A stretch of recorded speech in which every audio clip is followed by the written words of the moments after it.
கர்த்தருடைய பரிசு நாமம் மகிமைப்படுவதாக. மீண்டுமாக உங்களை சந்திப்பான தேவன் கொடுத்த கிருபைக்காக நன்றி செலுத்துகிறேன்.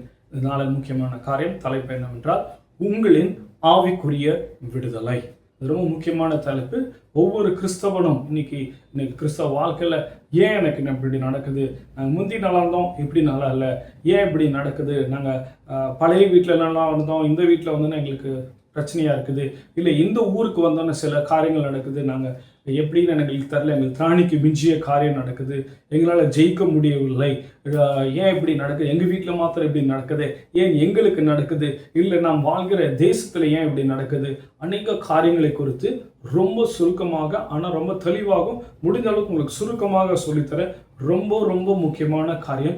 ஸ்கிப் பண்ணாமல் பாருங்கள். இது நாம் வைத்திருக்கிற வேத புஸ்தகம், இது ஒரு ஆவிக்குரிய புஸ்தகம். ஆவியாயிருக்கிற தேவன் ஆவியானவரினாலே மனுஷர்களை ஏவி எழுதினார். இதில் பல ரகசியங்கள் அடங்கி இருக்கு. இன்னைக்கு இது ரொம்ப ஒரு முக்கியமான காரியத்தை குறித்து நம்ம பார்க்க போகிறோம். நல்லா ஸ்கிப் பண்ணாமல் கரெக்டாக பாருங்கள். உங்களுக்கு எல்லாருக்குமே ஆதியாகமத்தில் காயின் ஆபேலுடைய கதை எல்லாருக்கும் தெரிந்திருக்கும். காயின் ஆபேலின் மேலே பொறாமை கொண்டு அவன் முதலாவது ஆபேலை கொன்று விடுகிறான். பூமியில் சிந்தப்பட்ட முதல் இரத்தப்பழி அதுதான். உங்களுக்காக ஒரு வசனத்தை 2 வசனங்களை வாசிக்க விரும்புகிறேன். ஆதியாகமம் 4ஆம் அதிகாரம் வசனம் 10ஆம் வசனம் 11ஆம் வசனம். அது 9ஆம் வசனத்தை வாசிக்கிறேன். கர்த்தர் காயினை நோக்கி, உன் சகோதரனாகி ஆபேல் எங்கே என்றார். அதற்கு அவன், நான் அறியேன், என் சகோதரனுக்கு நான் காவலாளியா என்றான்.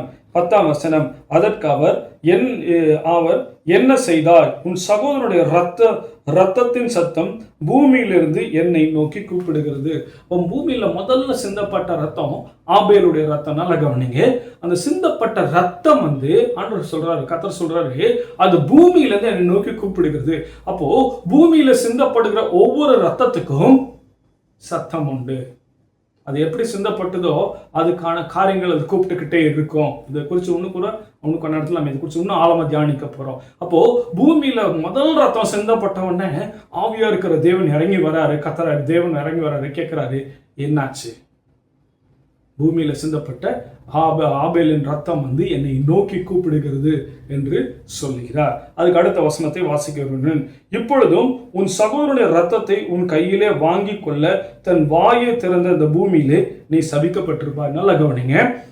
தன் வாயை திறந்த இந்த பூமி. அப்போ பூமிக்கு நல்லா நாம வச்சுக்கோங்க, வாய் இருக்குது. என்னங்க கொஞ்சம் வித்தியாசமா போகுதுன்னு நினைக்கலாம். நல்லா கவனிங்க. பூமிக்கு வாய் இருக்குது. பூமி தன் வாயை திறந்த தன் வாயை திறந்து இந்த பூமியிலே நீ சபிக்கப்பட்டிருப்பாய்.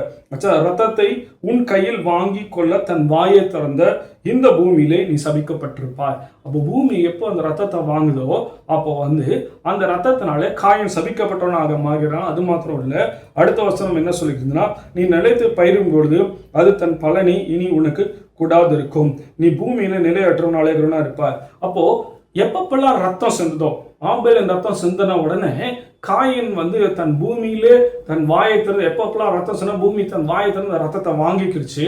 வாங்கின உடனே என்ன ஆச்சுன்னா பூமி என்ன ஆச்சு, பூமி ஒரு சாபமா மாறிவிட்டது.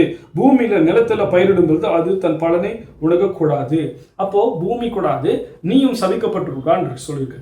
ஏன் அப்படின்னா நல்லா கவனிங்க, மாம்சத்தின் உயிர் ரத்தத்தில் இருக்கிறது, ரத்தத்தை சிந்தக்கூடாதுன்னு ஆதியாகமம் 9ஆம் அதிகாரத்தில் நோவா கிட்ட தெளிவாக சொல்றாரு. ஏன்னா மனுஷன் தேவ சாயலாக உண்டாக்கப்பட்டிருக்கான். உங்களுக்காக அந்த வசனத்தை வாசிக்க விரும்புகிறேன்.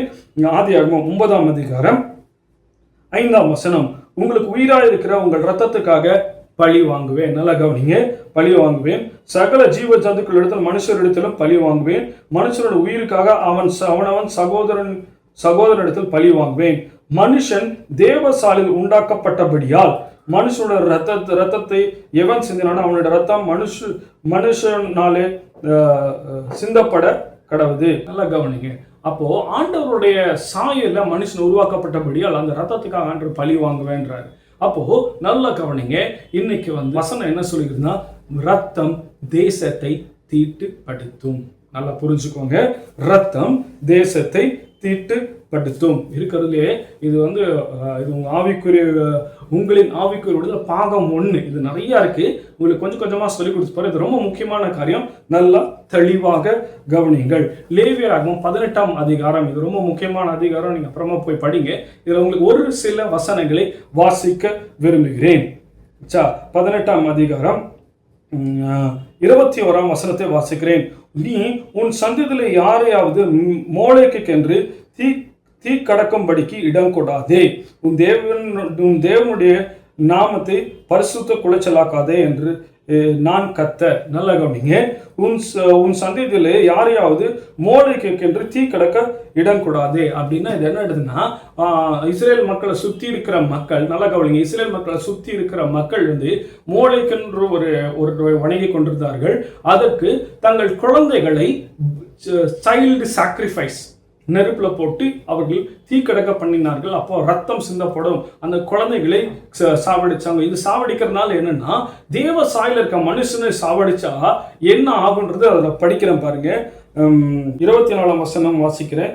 இவைகள் ஒன்றாகிலும் உங்களை தீட்டுப்படுத்தாதிருங்கள், நான் உங்கள் முன்னின்று துருத்தி விடுகிற ஜாதிகள் இவை எல்லாவற்றிலும் தங்களை தீட்டுப்படுத்தி இருக்கிறார்கள், தேசம் தீட்டுப்படுத்தப்பட்டிருக்கிறது.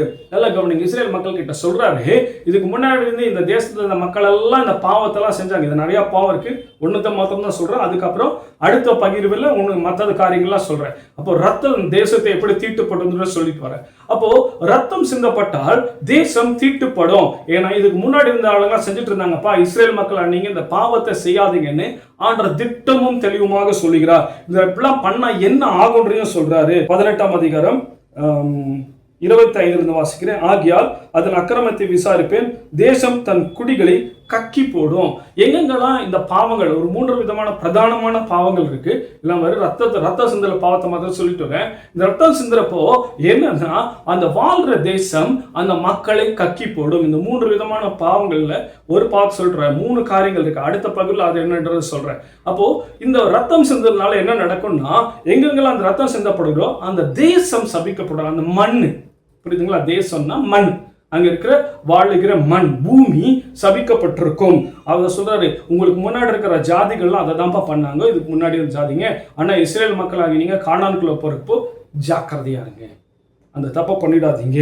இப்பொழுதும் உங்களுக்கு முன்பாக இந்த ஜாதிகளை தேசம் கக்கி போட்டது போல நீங்களும் அதை தீட்டுப்படுத்தும் போது அது உங்களையும் கக்கி போடாதபடிக்கு அப்படின்னு திட்டம் தெளிவா சொல்றாரு. தப்பு பண்ணிடாத. முன்னாடி இருந்த ஆளுங்கெல்லாம் இந்த மாதிரி மூளைக்கு தீக்கடக்க பண்ணினாங்க, தங்கள் குழந்தைகளை பலியிட்டாங்க, அதனால தேசம் தீட்டுப்பட்டு போயிடுச்சு. அந்த தப்பை நீங்க பண்ணிடாதீங்க. எப்படி நீங்க பண்ணிட்டீங்கன்னா எப்படி அந்த தேசமே தன் மக்களை கக்கி போட்டது போல உங்களையும் கக்கி போடும். அப்ப என்ன கக்கி போடுன்னா வாந்தி எடுக்கும். நல்லா கவனிங்க, ஆதியாகமத்துல சொன்னேன், பூமி தன் வாயை இந்த திறந்து ஆபேலின் ரத்தத்தை வாயை தந்த பூமி நீ சபிக்கப்பட்டிருப்பார். அப்ப பூமிக்கு வாய் இருக்கு, பூமி கக்கி போடும். ஆண்டவரோட சிருஷ்டிப்புல எல்லாத்துக்கும் உயிர் இருக்குங்க. ஆண்டவரோட சிருஷ்டிப்புல எல்லாத்துக்கும் உயிர் இருக்கு. இது இன்னும் கொஞ்சம் கள்ள உபதேசம் மாதிரி உங்களுக்கு தோணும், கொஞ்சம் பொறுமையாக கவனிச்சாங்க. கள்ள உபதேசம் தான் கிடையாது, இது ஒரு ஆவிக்குரிய உபதேசம். நல்லா தெளிவாக கவனிச்சுட்டு வாங்க. அதனாலதான் இது இன்னும் கொஞ்சம் போக போக புரியும். அப்ப பாருங்க, அது அவர்கள் தீட்டுப்படுத்த தேசம் கக்கி போடும். தேசம் கக்கி போட்டுச்சு, நாங்க வாழ முடியாது. தேசம் கக்கி போட்டுச்சுன்னா அந்த தேசத்துல வாழ முடியாது. இதை குறித்து ஒரு சகோதரி கிட்ட ஒரு வீட்டில் இதை குறித்து ஒரு வீட்டு ஜப கூட்டத்தில் பேசிட்டு இருக்கப்போ அவங்க ஒரு குறிப்பிட்ட மாவட்டத்தை பற்றி சொன்னாங்க. நான் எந்த பேர் சொல்ல விரும்பல. அந்த மாவட்டத்தை பற்றி சொன்னாங்க. அவங்க புருஷன் அங்கே இருக்கிறாரு, குடிக்கிறார். நான் உடனே சொன்னேன், ஆமாம், அந்த இடத்துல ரொம்ப குடி இருக்கும், விபச்சாரம் வேசித்தனம் இருக்கும். அந்த மாவட்டத்துக்கு நிறைய பேர் வெளிநாட்டில், குறிப்பாக சிங்கப்பூரில் இருப்பாங்க அந்த கடத்தில். ஆனாலும் அவர்கள் செழித்து இருக்க மாட்டார்கள். காசு வரும் போகும், சாபத்திலே இருப்பாங்க.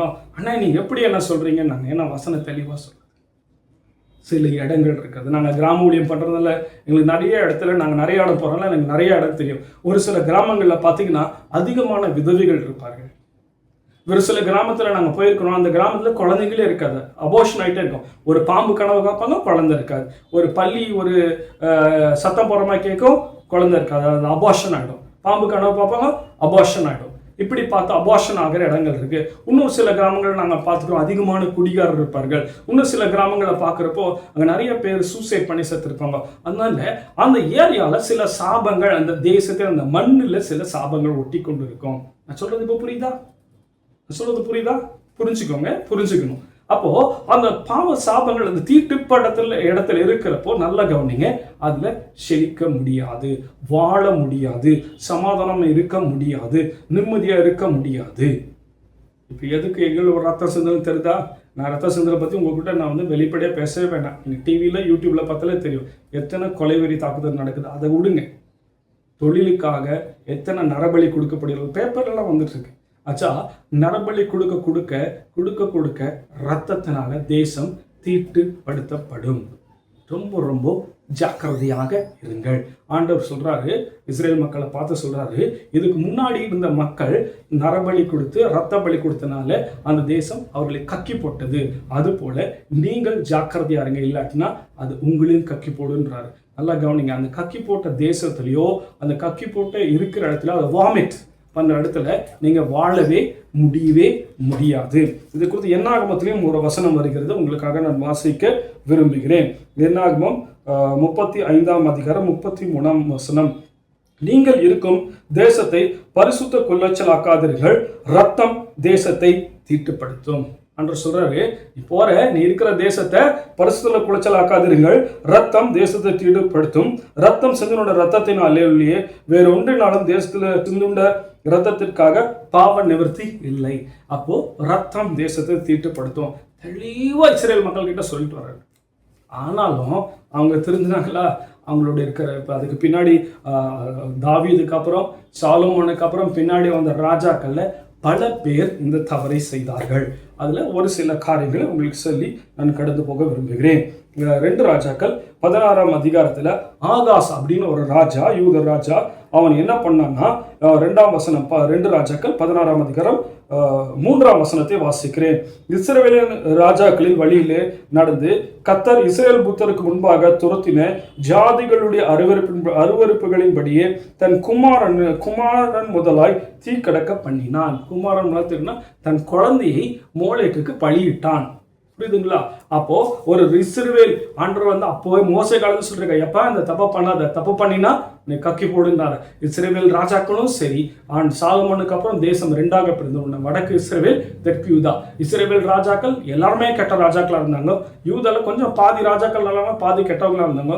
ஆனாலும் அவர்கள் இந்த தவறை செய்தார்கள். இந்த தவறை செய்தபடியால் அவர்களை அழிக்கும்படி தேவன் ஒப்பு கொடுத்தார். இன்னொரு வசனம், உங்களுக்கு சில வசனங்கள் வாசிக்க விரும்புகிறேன். அதே 2 ராஜாக்கள் 17 16-17 வாசிக்கிறேன். பாருங்க, இஸ்ரேல் மக்கள் செய்த பாவத்தை பாருங்க. தேவனாய கர்த்தரின் கற்பனைகள் எல்லாம் விட்டு 2 கன்று குட்டிகளாகிய வார்ப்பித்த விக்கிரகங்களை தங்களுக்கு உண்டாக்கி, 2 கன்றுகளை வார்ப்பித்த விக்கிரகங்களை தங்களுக்கு உண்டாக்கி விக்கிரக தோப்புகளை நாட்டி வானத்தின் சேனைகள், நட்சத்திரம் எல்லாத்தையும் இஸ்ரேல் மக்கள் எப்படி தப்பு பண்றாங்க பாருங்க. வான சூரியன் சந்திரன் நட்சத்திரங்கள் எல்லாம் பணிந்து கொண்டு பாகாலை சேவித்தார்கள். அவர்கள் தங்கள் குமாரரையும் தங்கள் குமாரத்திகளையும் தீ கடக்க பண்ணி, தங்கள் சொந்த குமாரத்திகளையும் தீ கடக்க பண்ணி குறிக்கேட்டு நிமித்தம் பார்த்து கர்த்தருக்கு கோபம் உண்டாக்கி அவர்கள் பார்வைக்கு பொல்லாப்பானதை செய்கிறதற்கு தங்களை விற்று போட்டார்கள். நல்லா என்ன பண்ணிட்டாங்க? அவங்களே தங்களை விற்று போட்டார்கள். அதனால ஆண்டவர் என்ன பண்றாரு பாருங்க. ஆண்டவர் நீதி உள்ளவர், புறஜாதிகளுக்கு மாத்திரம் அல்ல, தன் தெரிந்து கொண்ட இஸ்ரேல் மக்களுக்கும் அவர் நீதியை தான் செலுத்துகிறார். ஆகையால் கர்த்தர் இஸ்ரவேலின் மேல் மிகவும் கோபம் அடைந்து அவர்களை தம்முடைய முகத்தை விற்று அகற்றினார். யூதா கோத்திரத்தை மாத்திரம் மீதியாயிற்று. அப்போ தப்பு செஞ்சவங்களை என்ன பண்ணிட்டார்? ஆண்டவர் தன் முகத்தை விற்று அகற்றி போட்டார். ஆண்டவர் வந்து கானானியர்கள், ஏசியர், எமோரியர், புசியர் அவங்களாம் மாத்திரம் இல்லைங்க, இஸ்ரவேல் மக்கள் தப்பு பண்ணினவங்கள தண்டித்தார். ஏன்னா அவர் சொல்லிவிட்டார். அவர் சொன்ன காரியம் அவருக்கு தெரியும், உருவாக்கினவர் அவர். அதனால ஆவிக்குரிய ரீதிகளாக என்னென்ன நடக்கும், தேசத்துல ரத்தம் சிந்தப்பட்டுச்சுன்னா அது எப்படி தீட்டுப்படும் அப்படின்றது திட்டம் தெளிவாக சொல்லி இருந்தார். அச்சா, அப்போ சொல்லி இருந்தார். அப்ப அவங்களுக்கு மாத்திரம் அந்த நியாய தீர்ப்பு கிடையாது, தான் தெரிந்து கொண்ட இஸ்ரவேல் மக்களுக்கும் அதே நியாய தீர்ப்பு தான். நீ தீட்டுப்படுத்தினா உன்னை கக்கி போடும். அதனாலதான் நீங்க பாக்குறப்போ இஸ்ரேல் தேசம் அசிரியாக்கு அடிமையானது. யூதா தேசம் பாபிலோன் கல்தேயருக்கு அடிமையானது. அந்த கல்தேயர் அடிமையாகிறதுக்கு முன்னாடி ஒரு காரியம் நடக்குது. 2 ராஜாக்கள் 24ஆம் அதிகாரத்துல மனாசே என்ற ஒரு ராஜா வரான். அவன் என்ன பண்றான்னு பாருங்க. மனாசே தன் செய்கைகள் எல்லாம் செய்த பாவங்களின் நிமித்தம் யூதாவை தமது சமூகத்தை விட்டு அகற்றும்படி கர்த்தர் கட்டளையினால் அப்படி நடந்தது. அவன் சிந்தின குற்றமற்ற ரத்தத்திற்காக எருசலேமில் குற்றமற்ற ரத்தத்தினால் நிரப்பினதற்காகவும் கர்த்தர் மன்னிக்க சித்தமில்லாதிருந்தார். ஆண்டவர் பாருங்க, கானான் எபூசியர் மாத்திரம் இல்ல, இந்த மனாசே யூதா தேசம், அவர் பிரியமான தேசம், தாவீதின் வம்சத்துல ஒரு மனாசே தப்பு பண்ணா, அவர் என்ன பண்ணிட்டாரு?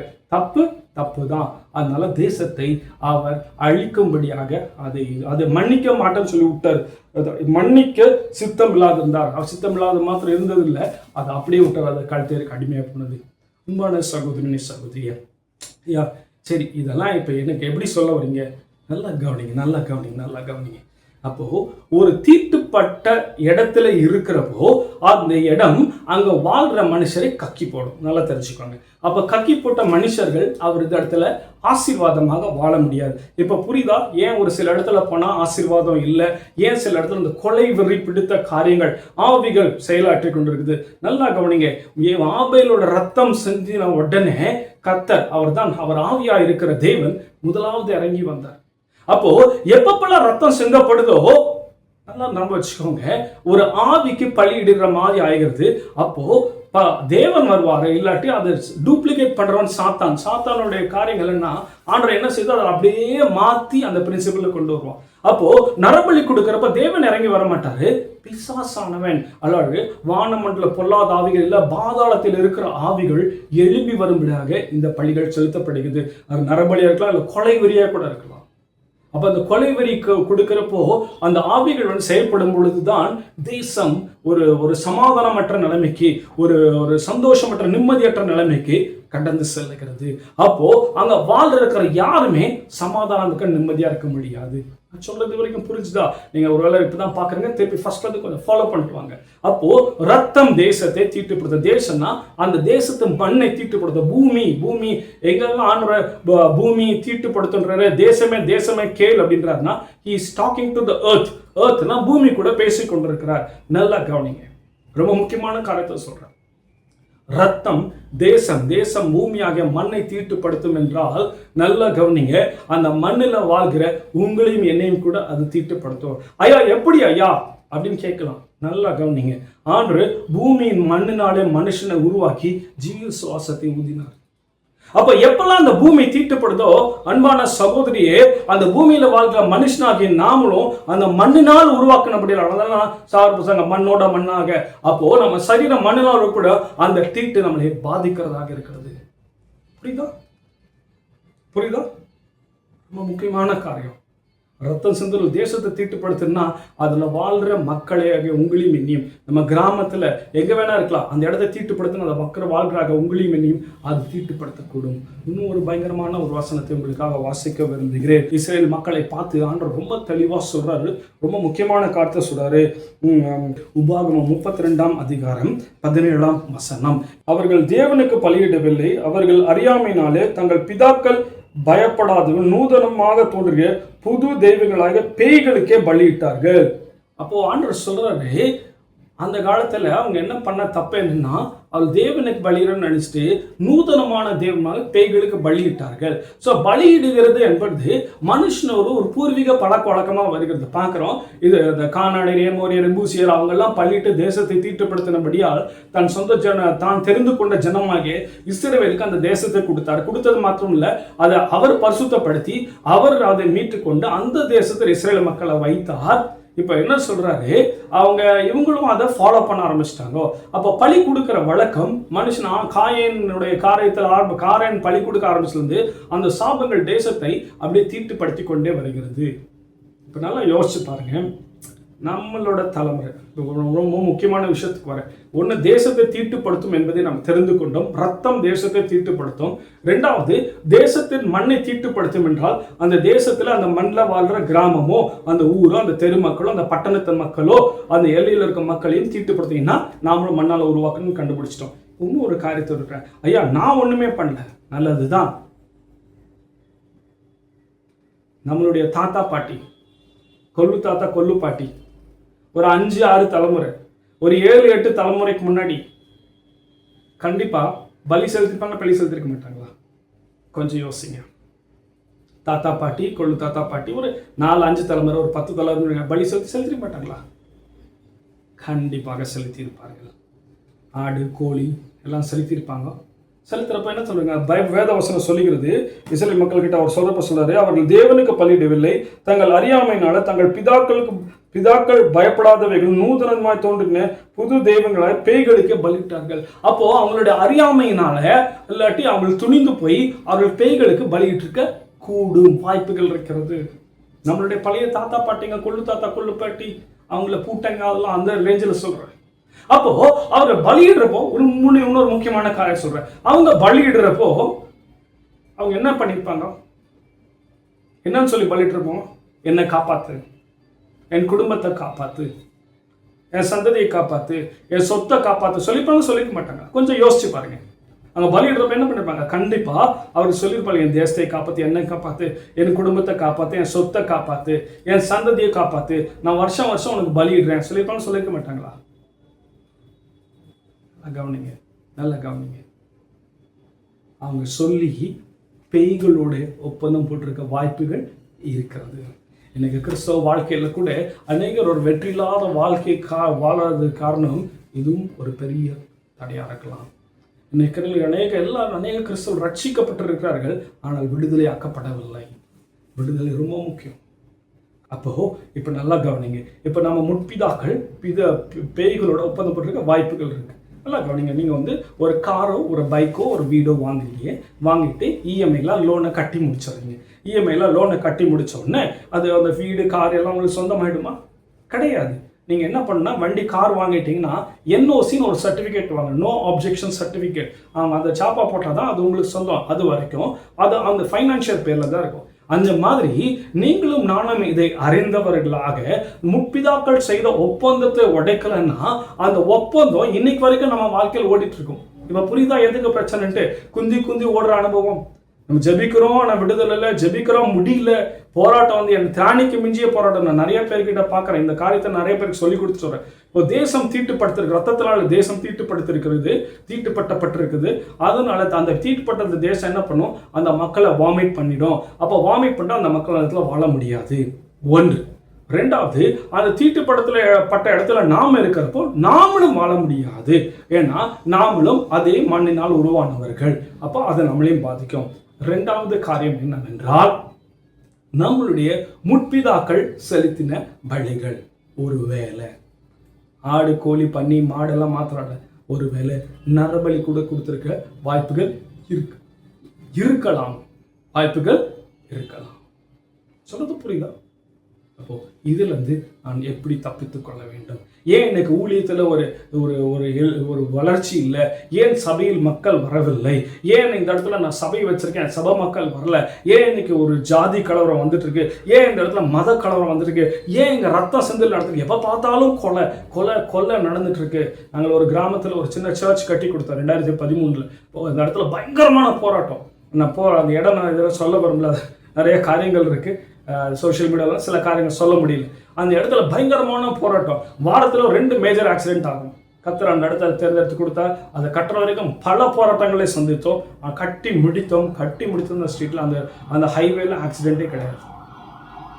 போற வர மக்கள்லாம் அது அங்கே ஒரு சர்ச், அந்த கிராமத்துக்கே ஒரு கிராமம், ஒரு தீட்டான கிராமத்துக்கு அந்த ஆலயம் ஒரு ஐடென்டிஃபிகேஷன் ஆயிடுச்சு. அந்த ஆலயத்தில் வந்து ஜெபிக்கிறவங்களுக்கு நிறைய பேருக்கு விடுதலை கொடுத்தார். இது நான் எதுக்கு சொல்றேன்னா, இந்த ரத்தம் சிந்துதல் இருக்கிற இடத்துல இந்த தீட்டிலிருந்து தேசமும் தப்பிக்கணும், நீங்களும் நானும் தப்பிக்கணும். அப்படி தப்பிக்கவில்லை என்றால், இல்லாட்டி இன்னைக்கு நம்மளுடைய வளர்ச்சி இல்லை குன்றி இருக்கிறதுக்கு காரணம் இந்த ரத்தத்தினால் செய்த உடன்படிக்கலாம். ஒன்று, நம்மளை முற்பிதாக்கள் அறிந்தோ அறியாமலோ பேய்களுக்கு பலியிட்டு செய்த ஒப்பந்தங்கள், இல்லை நம்ம வாழ்க்கிற இடத்துல சிந்தப்படுகிற ரத்தங்கள். எல்லா இடத்துல ரத்தம் செஞ்சுட்டு இருக்கான் பண்ண சகோதரன் சகோதரி. நியூஸை பார்த்தா போதும், ஒரு நாள் ஆக்சிடென்ட் இல்லாத ஆக்சிடென்ட்டே வந்து ஒரு மாந்திரிகத்தின் விளைவு தான். அதிகமான ஆக்சிடென்ட்ஸ், கொலைவெறி, தாக்குதல், எல்லா இடத்துலையும் ரத்தம் செஞ்சுட்டு இருக்கு. இன்னைக்கு அந்த மாதிரி இடத்துல தேசம் அப்படியே தீட்டு மேல தீட்டு, எவ்வளோ தீட்டுப்படுத்தலாமோ, ரத்தம் தீட்டுப்படுத்தலாமோ, அந்த மாதிரி காரியங்களை போய் கொண்டிருக்கிறது.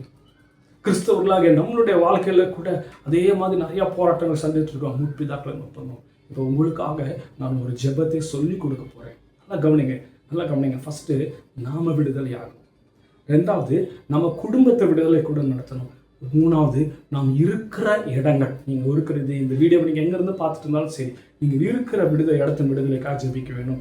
நாம் விடுதலை இல்லாமல் மற்ற இடத்துக்கு இந்த செல் ஜெபிச்சிங்கன்னா சில பிரச்சனைகள் வரும். அதனால் ஸ்டெப்பாக சொல்லித்தரேன். எப்படி ஜெபிக்கணும், என்ன ஜெபிக்கணும்னு சொல்லித்தரேன். தெளிவாய் கவனிங்கள், தெளிவாய் ஜெபிங்கள். நல்லா கவனிங்க. இப்போ நான் உங்களுக்கு ஜெபம் சொல்லி கொடுக்க போகிறேன். நீங்கள் இதை கான்ஷியஸாக மனப்பூர்வமாக ஜெபிக்கணும். வச்சுக்கலாம். ஏதோ ஏனோ தானு கிடையாது. வாயை திறந்து ஜெபிக்க வேண்டும், மனப்பூர்வமாய் ஜெபிக்க வேண்டும். அப்பொழுது உங்களுக்கு விடுதலை கிடைக்கும். ஆச்சா? அதனால இப்போ ஃபர்ஸ்ட் நம்ம முற்பிதாக்கள் செய்த ஒப்பந்தங்களுக்காக ஜெபிக்க போறோம். நல்லா கவனிங்க. நம்ம முற்பிதாக்கள் செய்த ஒப்பந்தங்கள், இன்னைக்கு அந்த ஒப்பந்தத்தை நீங்களும் நானும் உடைக்க போறோம். இனிமேல் இந்த மெசேஜை பார்த்து கேட்டு ஜெபிக்கிறவங்க ஒருத்தர் கூட வெறுமையாக இருக்கக்கூடாது. எல்லா விடுதலையோட வாழ்க்கையை வாழணும். தேவன் எதுக்கு தான் அந்த ஏதோ ஒரு நோக்கத்துக்காக தான் இந்த மெசேஜை உங்களை காணும்படியாக ஆண்டவர் கிருபை செஞ்சிருக்கிறார். அதனால என்னோட கூட சேர்ந்து ஜெபியுங்கள். ஜெபிக்கலாமா?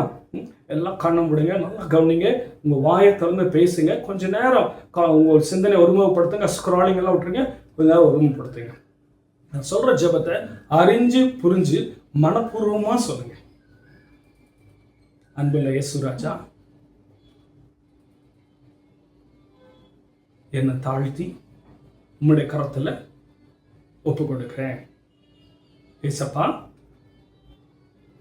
எனக்காக சிலுவையில் சிந்தின ரத்தத்துக்காக நன்றி. எனக்காக சில ரத்தத்தினால என் பாவம் உள்ள சரீரம், ஆத்மா, சிந்தனை கழுவி என்னை பரிசுத்தப்படுத்துங்க. ஏசப்பா, என்ன உங்க பிள்ளையை ஏற்றுக்கோங்க. என் ஆவி, என் ஆத்மா, என் சரீரம் எல்லாம் உமக்கு சொந்தமாகட்டும். உம்முடைய கரத்தில் ஒப்பு கொடுக்கிறேன். ஏசப்பா, இந்த நாளிலும் என் முற்பிதாக்கள், என்னுடைய தாத்தா பாட்டி எல்லாம் முற்பிதாக்கள் அறிந்தோ அறியாமலோ பேய்களுக்கு பலியிட்டு இருக்கிறார்கள். ஏசப்பா, அவர்கள் பேய்களுக்கு பலியிட்டு நரபலி கூட செலுத்திருக்கலாம். ஏசப்பா, அவர்கள் பேய்களுக்கு பலியிட்டு செய்த எல்லா ஒப்பந்தங்களையும் இயேசு கிறிஸ்து நாமத்தினாலே, இயேசு கிறிஸ்து ரத்தத்தை கொண்டு அதை உடைத்து போடுகிறேன். இனிமேல் அந்த பிசாசோட செய்த எந்த ஒப்பந்தமும் என் மேல அதிகாரம் கிடையாது. இயேசுப்பா, உங்க நாமத்தினால உங்க ரத்தத்தை கொண்டு அது செயலிழந்து போகும்படி நான் செய்கிறேன். நீங்க பொறுப்பெடுத்துக் கொள்ளுங்க. என் ஆவி, என் ஆத்மா, என் சரீரம் எல்லாம் உமக்கு சொந்தமாகட்டும். இயேசுப்பா, உங்க ரத்தத்தினாலே என்னை மீட்டுக் கொண்டீங்களே, அதுக்கு நன்றி. இந்த நாளிலே ஏசப்பா, எனக்காக நீங்க சிலுவையில சிந்தின ரத்தத்தினாலே ஒரு புது உடன்படிக்கையை உம்மோடு போடுகிறேன். இன்றிலிருந்து நானும் என் குடும்பமும் என் சந்ததிகளும் ஏசப்பா உமக்கு சொந்தமாகட்டும். உம்முடைய நாமத்தினாலே இயேசுவின் ரத்தத்தை கொண்டு நான் புது உடன்படிக்கை போடுகிறேன். இனிமேல் பொறுப்பெடுத்துக் கொள்ளுங்க. இனிமேல் என் முற்பிதாக்கள் செய்த எந்த உடன்படிக்கையும் என் மேல அதிகாரம் கிடையாது. எல்லா உடன்படிக்கையும் அது நிர்மூலமாகி போய்விட்டது. இயேசுப்பா, நீங்க பொறுப்பெடுத்துக் கொள்ளுங்க. என் ஜெபத்தை கேட்டதுக்காக நன்றி. ஆமென். Thank you Jesus. என் கூட சேர்ந்த ஜெபத்தை பண்ணீங்களா? தெளிவா பண்ணிட்டீங்களா? தெளிவா பண்ணிட்டீங்கன்னா ஒரு தம்ஸ் அப் சைன் போடுங்க. ஆச்சுங்களா? ஒரு ஃபெய்த் அஃபர்மேஷனாக இருக்கட்டும். ஒரு கமெண்ட் செக்ஷனில் ஒரு தம்ஸ் அப் சைன் போடுங்க. ஓகேங்களா? ரைட். இப்போ ரெண்டாவது ஜெபம். இப்போ உங்களுக்காக பண்ணிட்டீங்க. ஆண்டவர்கிட்ட நல்லா கவனிங்க. உங்க முற்பிதாக்கள் செய்த ஒப்பந்தத்தை உடைச்சிட்டீங்க. ரெண்டாவது காரியம், நீங்க என்ன பண்ணிட்டீங்கன்னா ஆண்டவரோட புது உடன்படிக்கை போட்டிருக்கீங்க. நல்லா கவனிங்க. ஒன்று உடைச்சிட்டீங்க, ஒரு புது உடன்படிக்கை. அந்த ஆண்டவரோட உடன்படிக்கையில் இருக்க கற்றுக்கொள்ளுங்கள். ஆச்சுங்களா? எனக்கு கூட நீங்க சேர்ந்து இந்த ஜெபத்தை செஞ்சிருந்தீங்கன்னா ஒரு தம்ஸ் அப் சைன் காமிங்க. ஒருவேளை வெளிநாட்டில், இந்தியா, தமிழ்நாட்டை தவிர வெளிநாட்டை பார்க்கறதுனாலும் உங்க இடத்த போடுங்க. எனக்கு கொஞ்சம் தெரிஞ்சுக்கிறதுக்கு சந்தோஷமா இருக்கும். ரைட். இப்போ ரெண்டாவது காரியம், இப்போ தேசத்துக்காக ஜெபிக்க. இப்போ நீங்க வாழ்ற இடத்துல இந்த தீட்டான பிரதர், நான் இந்த இடத்துல இருக்கிறேன், நீங்க சொல்றதுலாம் உண்மை, இங்கெல்லாம் நடக்குது, இந்த கொலைவெறி தாக்குதல் நடக்குது, இங்க தீட்டு நடக்குது, வாரத்துல ஒரு கொலை நடக்குது, வாரத்துல நரபலி கொடுக்கலாம் தெரில. சில பேப்பர் நியூஸ்லாம் ரொம்ப கம்மி, இது நிறைய நடந்துட்டு இருக்கு. நீங்க சில நியூஸ்லாம் பார்த்துட்டு இருக்கலாம், நிறைய நடந்துட்டு இருக்கு. நிறைய காரியங்களை நாங்கள் கேள்விப்படுற, சில காரியங்களை நாங்கள் போற கிராமத்தில் இருக்கு, அதனால உங்ககிட்ட சொல்ல முடியாது. ஆச்சா, நிறைய காரியங்கள் இருக்கு. அதனாலதான் ஆண்டவர் எதுவும் உங்களை எக்யூப் பண்ண முடியாத ஒரு டுட்லி பார்த்தா அது நிறைய பேர் ஊழியக்காரங்க. நான் எப்பொழுதுமே ஜெபம் பண்ணுவேன், ஆண்டவரே என்னை காட்டிலும் வெறித்தனமான வைராக்கியம் உள்ள வாஞ்சி இல்லை ஊழியக்கார கோடிக்கணக்காக எழுப்பி கொடுங்க வயசுப்பா, நான் பத்தாது. ஆச்சா, அதனால நீங்களும் எழுதணும். இப்போ நம்ம தேசத்துக்காக ஜெபிக்க போறோம். தேசத்துக்காக எப்படி ஜெபிக்கணும்னா, நீங்க இருக்கிற தேசத்தை பேரை சொல்லி, ஏசப்பா இந்த இடத்த உங்களுடைய கருத்தில் ஒப்பு கொடுக்கிறேன், நல்லா கவனிங்க, இந்த இடத்த உங்களுடைய கருத்தில் ஒப்பு கொடுக்கிறேன் ஏசப்பா, இந்த இடத்துல நல்லா கவனிங்க, இந்த இடத்துல செய்த எல்லா நரபலிகள் ரத்தம் சிந்த மேலும் ஏசப்பா உம்முடைய ரத்தத்தை தெளிக்கிறேன். யாருடைய ரத்தத்தை? ஏசப்பா உம்முடைய ரத்தத்தை தெளிக்கிற. அந்த ரத்தத்தினால செய்தப்பட்ட எல்லா மாந்திரிக வல்லமைகளும் செயல் இழந்து போகட்டும். நல்லா கவனிங்க, ஏசப்பாவோட ரத்தத்தை செழிக்கிறப்போ அந்த மாந்திரிக வல்லமைகள் செயல் இழந்து போய்விடும். எப்படி தெரியுமா? எபிரேயர்ல 12ஆம் அதிகாரத்துல ஒரு வசனம் இருக்குது, உங்களுக்காக நான் வாசிக்க விரும்புகிறேன். 12ஆம் அதிகாரத்துல 24ஆம் வசனத்தை வாசிக்கிறேன். புது உடன்படிக்கையின் மத்தியஸ்தரார் இயேசு கிறிஸ்து நடத்துக்கும் ஆபேலுடைய ரத்தம் பேசினதை பார்க்கலும் நன்மையான பேசுகிற ரத்தமாகிய தெளிக்கப்படும் ரத்தத்தினடுக்கும் வந்து சேர்ந்தீர்கள். நம்மளுக்காக ஒரு ரத்தம் பேசுறதுன்னா அது இயேசுவோட ரத்தம். நல்லா கவனிங்க, எந்தெந்த இடத்துல ரத்தம் சிந்தப்படுதோ அந்த ரத்தம் வந்து இப்போ ஒன்று அசுத்த ஆவிகளை எழுப்பிவிடும். அந்த அசுத்த ஆவிகளுடைய கிரியையினால தான் ரத்தம் சிந்தப்படுது. இனி வர நாட்களில் அடுத்த 2வது 3வது பாகத்தில் நம்ம இதெல்லாம் பார்க்கலாம். அப்போது இந்த ரத்தம் சிந்தப்பட தேசம் தீட்டுப்படும். இப்போ என்னன்னா, அந்த தேசத்தை தீட்ட மாற்றணும்னா நம்ம கிறிஸ்தவர்களாகி நீங்களும் நானும் ஜெபிச்சாதான் அன்று மாற்றுவார். ஏன்னா இயேசுவின் நாமத்தில் ஜெபிக்கத்தக்க கிருபையும் அதிகாரத்தையும் உங்களுக்கும் எனக்கு கொடுத்துருக்காரு. அப்போ என்ன பண்ணணும்னா, நீங்கள் இருக்கிற இடத்துக்காக ஜெபம் பண்ணுங்க. ஏசப்பா நாங்கள் இருக்கிற இடத்துல ரத்தத்தை தெளிக்கிறோம். ஏசப்பா உங்கள் ரத்தத்தை தெளிக்கிறோம். இந்த எங்கெங்கெல்லாம் பழி செலுத்தினாங்களோ ரத்தத்தை தெளிக்கிறோம். அந்த பழிக்கு பின்னாடி கிரியை செய்கிற வல்லமைகள் செயலிழந்து போகட்டும். நல்லா கவனிங்க, மந்திரவாதி, பூஜாரி, சாமியார் யாரையும் நம்ம கட்டக்கூடாது. அவங்களாம் மனிதர்கள், அவங்களுக்காக ஏசப்பா ரத்தம் சிந்திருக்கிறார், அவங்களுக்கு ரட்சிக்கப்பட வேணும். ஆனால் மனுஷனுக்காக ஆண்டு ரத்தம் சிந்த ரட்சிக்கப்படணும். ஆனால் அந்த ரத்தம் சிந்ததுனால வரக்கூடிய மாந்திரிக வல்லமைகள் செயல்களுக்கு வேண்டும். நல்லா கவனிங்க, நம்மளுடைய யுத்தம் வந்து மாம்சத்தோட ரத்தத்தோடும் அல்ல. ஆச்சா, வேற ஒரு தொடர் யுத்தம் இருக்குது, அது உங்களுக்கு படிப்படியாக சொல்லி கொடுக்குறேன். இப்போ நீங்கள் என்ன செய்யணும், நீங்கள் வாழ்கிற இடத்துக்கு அவங்க வீட்டை சுற்றி, ஏசப்பா என் வீட்டை சுற்றியும் ரத்தத்தை தெளிக்கிறேன், உங்கள் ரத்தத்தினால இது சுத்திகரிக்கப்படட்டும். ஏசப்பா எங்கள் கிராமத்தை இயேசுவா உங்கள் ரத்தத்தை தெளிக்கிற, இந்த ரத்தத்தினால தீட்டப்பட்டிருக்க இடத்தெல்லாம் உம்முடைய ரத்தத்தை தெளிக்கிற. ஏசப்பா இந்த இடத்த சுத்திகரிங்க, உங்களுடைய வல்லம் இறங்கட்டும். இந்த ரத்தத்தை இந்த ரத்தம் சிந்தனால தெளிக்கப்பட்ட ரத்தம் சிந்தனா வந்த எல்லா சாபத்தையும் நீக்கி போடுங்க. ஏசப்பா உம்முடைய ரத்தம் எங்களுக்காக சிந்தப்பட்டிருக்கிறது, அந்த இயேசு ரத்தத்தை எங்க கிராமத்துல தெளிக்கிறேன், நாங்க இருக்கிற பட்டணத்துல தெளிக்கிறேன், நீங்க பொறுப்பெடுத்துக் கொள்ளுங்கன்னு நீங்களும் நானும் ஜெபிச்சா ஆண்டவர் கேட்பார். இயேசுவின் ரத்தத்துக்கு அவ்வளோ ஒரு வல்லம் இருக்குங்க, அவ்வளோ ஒரு வல்லம் இருக்கு. உங்களையும் என்னையும் நேசித்தபடியால் தன் சொந்த குமாரனை அனுப்பி ரத்தத்தை சிந்தினார். அந்த ரத்தத்தின் வல்லமையை தெளிக்க கற்றுக்கொங்க. வீட்டில் தெளிக்கிறேன், எங்கள் பிள்ளைங்க மேலே தெளிக்கிறேன். படுக்கிறப்போ பிள்ளைங்களாம் கீழ்ப்படியில் கோவப்படுத்துறாங்களா, சரி பரவாயில்ல, எங்கள் வாலிப பிள்ளைங்க சின்ன பிள்ளை கேட்கல, ஏசப்பா ரத்தத்தை நீங்கள் பார்த்துக்கோங்க, ஆண்டோட உடன்படிக்கை போடுங்க. ஏசப்பா நானும் என் குடும்பமும் என் சந்ததிகளும் மூக்கு சொந்தமாகட்டும். நீங்கள் உடன்படிக்கை போட்டிருக்கீங்க தெரியுமா, அந்த உடன்படிக்கை அப்பப்போ நினச்சிக்கோங்க. அந்த ஜெபத்தை அடிக்கடி பண்ணுங்க. கர்த்தர் உங்களையும் குடும்பங்களும் ஆசீர்வதிப்பார். புரிஞ்சுதுங்களா? ரத்தத்தை தெளித்து ஜெபம் பண்ணுங்க.